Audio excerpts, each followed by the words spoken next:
ಆಗಿರುವವರು ತುಂಬ ಹೆಣ್ಣು ತಾನೇ ತಗೊಂಡು ಆಸ್ಪತ್ರೆ ಈ ಲೆವೆಲಿಗೆ ಬರಲಿಕ್ಕೆ ಜ್ಞಾನಶಕ್ತಿರೇ ಕಾರಣ ಅಂತ ಹೇಳಿದ್ರೆ ಡಾಕ್ಟರ್ ಕನ್ಯಾ ಈ ಪ್ರೋಗ್ರಾಮ್ ನಡೆಸೋಕ್ಕೆ ಮುಂದಾಳತ್ವ ವಹಿಸ್ಕೊಂಡಿದ್ದಾರೆ.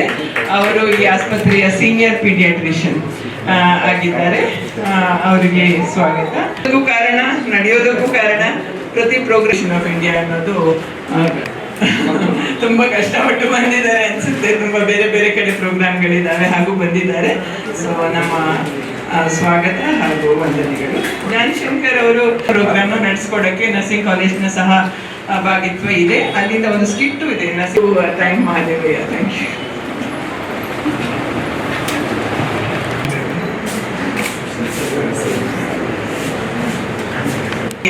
ಈ ಆಸ್ಪತ್ರೆಯಲ್ಲಿ ನಾವು ಮಕ್ಕಳನ್ನು ನೋಡ್ಲಿ ಈ program including all the staff for helping this program. Veerendra, Subhash.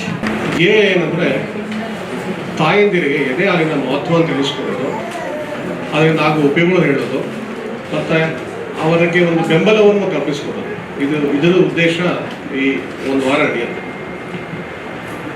ಪ್ರತಿ ವರ್ಷ ಒಂದೊಂದು ಥೀಮ್ ಇರುತ್ತೆ. ಈ ವರ್ಷವೂ ಒಂದು ಥೀಮ್ ಇಟ್ಕೊಂಡು ಬಂದಿದ್ದೀವಿ. ಅಲ್ಲಿ ನಾನು ಸಿಂಪಲ್ ಆಗಿ ಹೇಳಲಿಕ್ಕೆ ಬಯಸೋದಂದರೆ, ಎದೆ ಹಾಲು ಕುಡಿಸುವ ತಾಯಂದಿರಿಗೆ ನಾವು ಹೇಗೆ ಬೆಂಬಲ ಕೊಡ್ಬೋದು. ಬೆಂಬಲ ಅಂದರೆ ಈಗಿನ ಸ್ಥಿತಿಯಲ್ಲಿ ಹೆಚ್ಚಿನ ಅಂಶದ ಜನ ಹೆಂಗಸರು ತಾಯಂದಿರು ಕೆಲಸಕ್ಕೆ ಹೋಗ್ತಾರೆ. ಈ ಕೆಲಸ ಮಾಡುವ ತಾಯಂದಿರಿಗೆ ನಾವು ಹೇಗೆ ಸಪೋರ್ಟ್ ಮಾಡ್ಬೋದು, ಅವ್ರಿಗೆ ಹೇಗೆ ನಾವು ಬೆಂಬಲ ಕೊಡ್ಬೋದು ಅನ್ನೋದು ಒಂದು ಉದ್ದೇಶ. ಹಾಗೆಯೇ ಎದೆ ಹಾಲಿನ ಮಹತ್ವವನ್ನು ಹೆಚ್ಚಿನ ಜನಕ್ಕೆ ತಿಳಿಯಪಡಿಸೋದು ಇನ್ನೊಂದು ಉದ್ದೇಶ. ಮುಖ್ಯವಾಗಿ ಕೆಲಸ ಮಾಡುವ ತಾಯಂದಿರಿಗೆ ನಾವು ಹೇಗೆ ಸಪೋರ್ಟ್ ಮಾಡ್ಬೋದು. ಈಗ ನಿಮಗೆಲ್ಲ ಗೊತ್ತಿರುವ ಹಾಗೆ ಸರ್ಕಾರಿ ಕೆಲಸದಲ್ಲಿರುವವರಿಗೆ 6 ತಿಂಗಳು ಕಡ್ಡಾಯ ರಜೆ ಇದೆ. ಆದರೆ ಅದು ಖಾಸಗಿ ವಲಯದಲ್ಲಿ ಇನ್ನೂ ಅದರ ಹೆಚ್ಚಿನ ಅಂಶ ಅದು ಅನ್ವಯ ಆಗ್ತಿಲ್ಲ. ಅದು ಒಂದು ಉದ್ದೇಶ.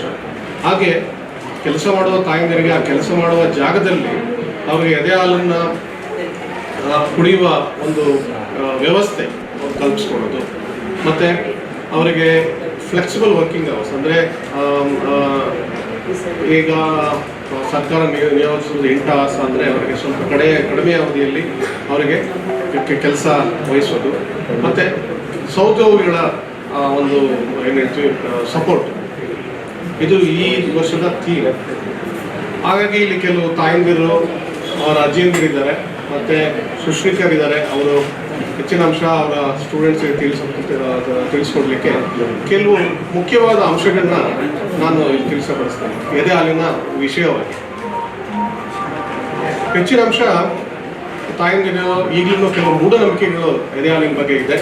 ಅದನ್ನು ಕೆಲವನ್ನ ನಾನು ಹೋಗಲಾಡಿಸ ಬಯಸ್ತೇನೆ. ಮುಖ್ಯವಾಗಿ ಒಂದೊಂದಾಗಿ ಬರ್ತೇನೆ. ಮೊದಲನೇದಾಗಿ ಗೀಬಾಲ್ ಅಂದರೆ ನಾವು ಗಿಣ್ಣಾಲು ಅಂತ ಹೇಳ್ತೀವಿ. ಆ ಗಿಣ್ಣಾಳಿನ ಮಹತ್ವ ಈಗ ಹೆಚ್ಚಿನ ಅಂಶದ ಜನರಿಗೆ ಗೊತ್ತಿಲ್ಲ. ಏನಂದರೆ ಈ ಗೀಬಾಲ್ ಬಂದು ನಾವು ಕೊಲೆಸ್ಟ್ರಾಲ್ ಅಂತ ಏನು ಇಂಗ್ಲೀಷ್ ಹೇಳ್ತೀವಿ, ಇದು ಮಗು ಹುಟ್ಟಿದ 78 ಗಂಟೆವರೆಗೂ ಇರುತ್ತೆ. ಅದಾದ ನಂತರ ಮೆಚೂರ್ಡ್ ಮಿಲ್ಕ್ ಅಂತ ಹೇಳ್ತೀವಿ, ಆ ಹಾಲು ಬರುತ್ತೆ. ಈ ಗೀಬೆ ಹಾಲಲ್ಲಿ ಹೆಚ್ಚಿನ ಅಂಶ ರೋಗ ನಿರೋಧಕ ಶಕ್ತಿ ಜಾಸ್ತಿ ಇರುತ್ತೆ, ಮತ್ತು ಪ್ರೋಟೀನ್ ಅಂಶ ಜಾಸ್ತಿ ಇರುತ್ತೆ.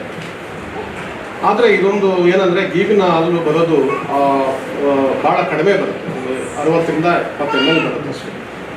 ಬಟ್ ಆದರೆ ಈ ಹಾಲು ಮಗುವಿಗೆ ಸಾಕಾಗುತ್ತೆ. ಅದರಿಂದ ಹೆಚ್ಚಿನ ತಾಯಿದಿರೋದು ಒಂದೇ ಒಂದು ಕಂಪ್ಲೇಂಟ್ ಏನಿರುತ್ತೆ, ನನ್ನ ಮಗು ಹಾಲು ಸಾಕಾಗ್ತಿಲ್ಲ ಅಂತ ಹೇಳಿ ಏನು ಮಾಡ್ತಾರೆ, ಹಸುನಲ್ಲಿ ಹಾಕೋದಾಗಲಿ ಡಬ್ಬದ ಹಾಲು ಹಾಕೋದಾಗಲಿ ಮಾಡ್ತಾರೆ. ಇದು ತಪ್ಪು. ನಾವು ಹೇಳೋದೇನೆಂದರೆ, ಇಂಗ್ಲೀಷ್ನ ಒಂದು ಇದಿದೆ, babies milk is baby specific and human milk is species specific. ಅಂದರೆ ತಾಯಿಯ ಮಗುವಿನ ಹಾಲು ಆ ಮಗುಗೆ ಸೂಕ್ತ, ಹಸುವಿನ ಹಾಲು ಆ ಆಕಳಿಗೆ ಸೂಕ್ತ ಅಂತೇಳಿ. ಇದು ಏನಕ್ಕೆ ಹೇಳ್ತಾ ಇದ್ದೀನಿ ಅಂದರೆ, ಹಸುವಿನ ಹಾಲಲ್ಲಿ ಪ್ರೋಟೀನ್ ಅಂಶ ಜಾಸ್ತಿ ಇರುತ್ತೆ, ಅದೇ ತಾಯಿ ಹಾಲಲ್ಲಿ ಎದೆ ಹಾಲಲ್ಲಿ ಪ್ರೋಟೀನ್ ಅಂಶ ಕಡಿಮೆ ಇರುತ್ತೆ. ಇದು ದೈವದತ್ತವಾಗಿ ಬಂದಿರೋದು ಒಂದು ಉದ್ದೇಶ. ನೀವು ನೋಡಿರ್ಬೋದು, ಹುಟ್ಟಿದ ಆಕಳು 1 ಗಂಟೆಯಲ್ಲಿ ಎದ್ದು ನಿಲ್ಲುತ್ತೆ. ಆದರೆ ಮಗು ನಡಿಲಿಕ್ಕೆ ಎಷ್ಟು ದಿನ ಬೇಕು? ಮಿನಿಮಮ್ ಒಂದು ವರ್ಷ ಬೇಕಾಗುತ್ತೆ. ಆಕಳಿನ ಆಯಸ್ಸು ಎಷ್ಟು? 20 ವರ್ಷ. ಮಗುವಿನ ನಮ್ಮ ಮನುಷ್ಯರ ಆಯಸ್ಸು 70ರಿಂದ 80 ವರ್ಷ ಆಗುತ್ತೆ. ನಮ್ಮದು ನಾವು ದೇಹದ ಬೆಳವಣಿಗೆ ನಿಧಾನ ಆಗುತ್ತೆ, ಆದರೆ ಬುದ್ಧಿಯ ಬೆಳವಣಿಗೆ ಬೇಗ ಆಗುತ್ತೆ. ಸೊ ಆಯಸ್ಸು ಕಡಿಮೆ ಇರೋದ್ರಿಂದ ಆಕಳಿಗೆ ಪ್ರೋಟೀನ್ ಅಂಶ ಜಾಸ್ತಿ ಬೇಕು. ಹಾಗಾಗಿ ಆಕಳಿನಲ್ಲಿ ಪ್ರೋಟೀನ್ ಅಂಶ ಜಾಸ್ತಿ ಇರುತ್ತೆ. ಸೊ ಆ ಹಸುವಿನ ಹಾಲನ್ನು ನಾವು ಏನಕ್ಕೆ ಕೊಡಬಾರ್ದು ಅನ್ನೋ ಉದ್ದೇಶ ಇದೆ. ಪ್ರೋಟೀನ್ ಅಂಶ ಜಾಸ್ತಿ ಇರೋದ್ರಿಂದ ಆ ಪ್ರೋಟೀನ್ ನಮ್ಮ ಮಗುವಿನ ಕಿಡ್ನಿಗಳಿಗೆ ತೊಂದರೆ ಮಾಡೋ ಚಾನ್ಸ್ ಜಾಸ್ತಿ ಇರುತ್ತೆ. ಆದಾಗ್ಯೂ ಆಕಳಿನ ಹಾಲಲ್ಲಿ ಅಲರ್ಜಿ ಆಗೋ ಚಾನ್ಸಸ್ ಜಾಸ್ತಿ ಇರುತ್ತೆ. ಸೊ ಇದೊಂದು ಉದ್ದೇಶ. ಹಾಗೆಯೇ ಇನ್ನೊಂದು ಪ್ರಾಬ್ಲಮ್ ಏನಿದೆ ಅಂದರೆ, ಈ ಬಾಣಂತಿಯರಿಗೆ